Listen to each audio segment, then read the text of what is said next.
nag-audition ba kayo or were you handpicked? Actually, nag-audition kami. Kinuha kami as guests. And I think yun yung naging audition nila. And from there, dun na sila namili kung sino. Tama po ba? Tama. Yes. Na-brief naman po ko. Yeah, may online voting there was an online voting that happened. And fortunately, we were those that were picked for this program. Okay? Hindi ko kaya yun. Ikaw na naman. Yun nga po. What Ryle said. Yes. Yes. US,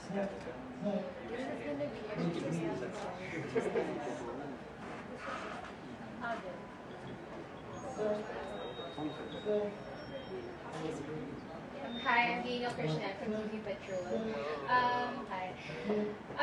This is gonna happen every Tuesday, right? Yes. Alright. And then, lahat ng segments, ipapalabas all isang Tuesday lang, or every Tuesday, iba ang live every Tuesday. Live is, oh, okay. Alright. Yun lang naman. Kasi, hindi clear. Kasi I was thinking kanina, so live pala nila lahat gagawin.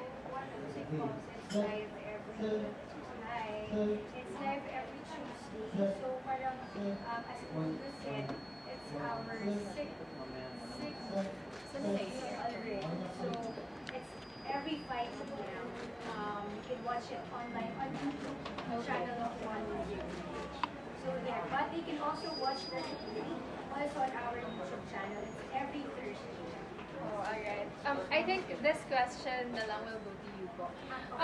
Is there any chance na mapupunta siya on TV? Like, Wow. Why? kasi I think that's one of the dreams and then of the production. I mean, if you're gonna have, kasi diba sila, Yes. then maybe, yung, syempre mas lalawak pa, knowing them, dami nilang fans eh. Baka may chance naman na ilagay sila sa TV. Why not, diba? Like what Nico said kanina, we just started with one camera and then just a co-host. We were just at the studio, not even a studio. Sa 9th floor, sa digital media department. And there, so nag-start lang kami with no backdrop at all. And hanggang sa naka-6 seasons na kami, tapos Inigo was joined by Maurice, and then we have now the 3 lovely teenagers here na sobrang magagaling din ang co-host. So, ayun, diba, why not? Pero kasi, diba, kasi nakikita na sila sa TV. So, pero ngayon na, everything is going, everybody's going digital. So, nagpupunta sila sa online. So, ito naman makikita niyo yung other side. And actually, mas na-focus yung musicality ng mga talents na to. Kasi lahat sila magagaling when it comes to music. So, kaya siya, it's One Music and at the same time yung pops sound. So, yeah. Also, is there any chance na habang ongoing tong season 6, right? Madadagdagan pa sila or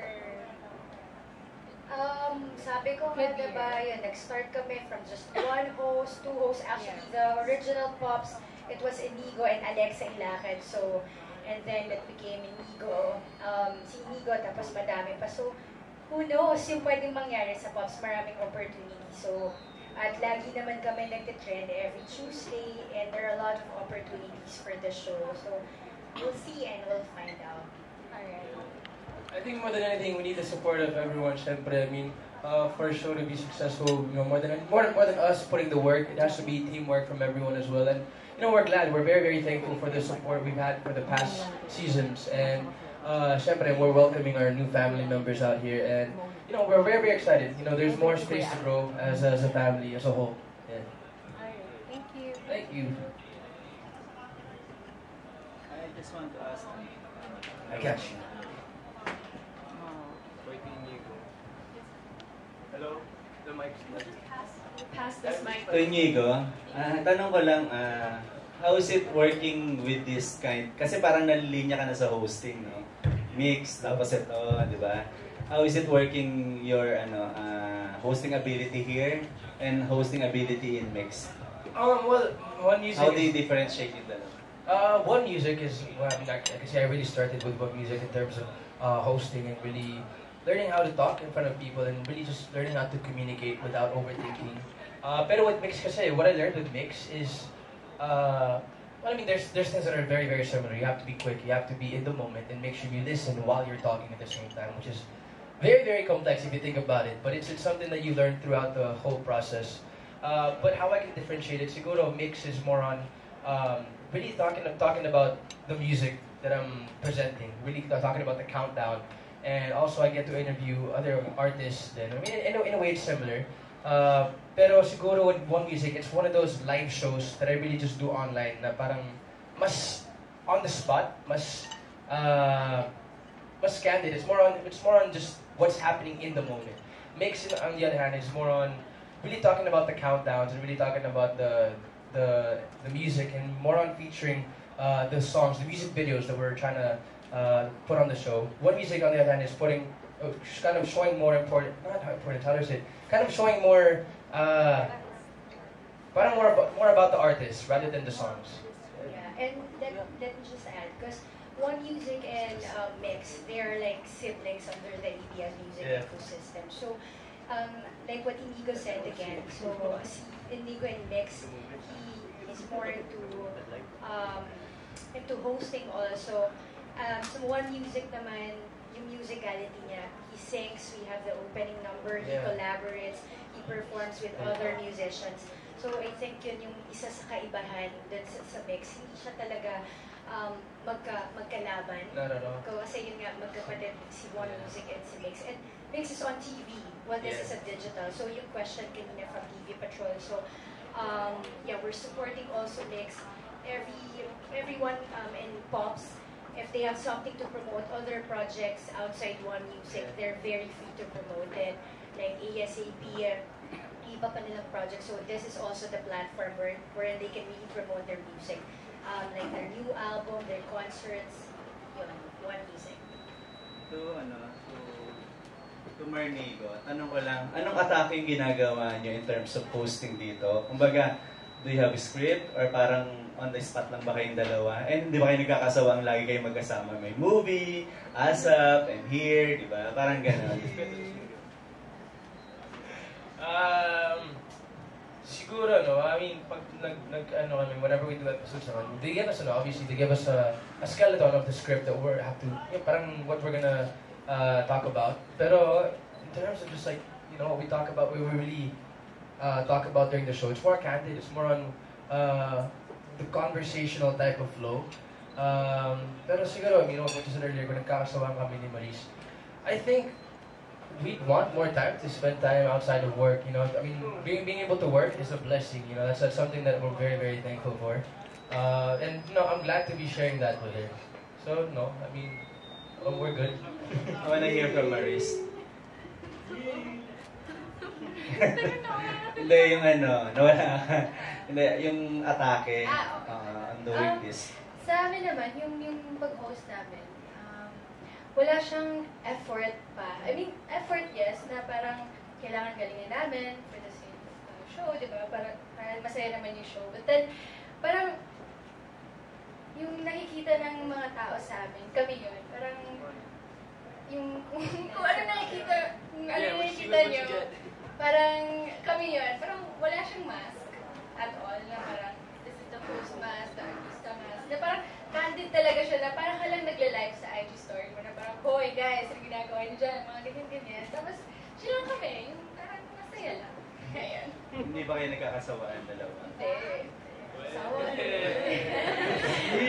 Kasama, masuntok ko siya lagi no? Sabi mo kung ano yung nakikita sa inyong dalawa, di ba? Paano kung nakikita sa inyong kayo na?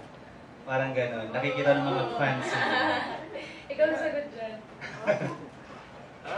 Parang hindi lang daw kayo umaamin pero kayo na. May ganong mga thinking of ng mga fans. So yan ang One Music Pops, no? We're good. We're One Music Pops. Woo! Okay, sige. Thank you. Doon naman sa tatlo, tanongin ko lang. Is it your first time to host? I mean, si Ryle, nasa Showtime, pero hindi rin ganun ka-expose masyado, para may segment lang. Kumbaga kayo, anong atake yung gagawin nyo doing this? ito sa One Music, yung pag-host ninyo ng yung mga segments? Siguro po, like Ate Si Marie Jada ba said- magtatagalog ka rin dito? Opo, Soon, syempre po, marunong naman po ako mag-Tagalog. Nagugulat nga po ng mga tao na nagtatagalog pala daw ako. Pero siguro po, I just would like to have fun with it. And I guess siguro po na I think I'd like to practice and hone my hosting skills dito po sa One Music po. Because I mean, that's what I've heard that how Inigo started with hosting is that he didn't really speak Tagalog as well. Pero na-improve po, and that's something I'd like to work on po. So magiging training ground mo to? Opo, yes. And I'd like to have that level of, to be a little spontaneous and to just really have fun with it. Okay, easy. Same naman din po kay Jada. I've hosted naman din po sa Your Face Sounds Familiar Online. Kami po ni Sam Show ang host doon. So I got to practice a little bit of the hosting na din po doon. Pero I feel like dito po sa One Music Pops, I'll be able to really enhance it more po. And yung Tagalog ko din po, i-practice at i-improve ko din po dito. So I'm very happy to use this as my training ground. So. Right. Sa Showtime kasi, it's very, laro-laro lang din. Pero I guess dito sa One Music is more of informational. Same timpla, pero may hahalo na just a little bit more of formality kasi we're delivering information. Siyempre din sa Music Roundup, we're giving the news. Parang newscaster na kalog, gano'n. Okay, thank you. And good luck to both, to all of Thank you you. po. And I.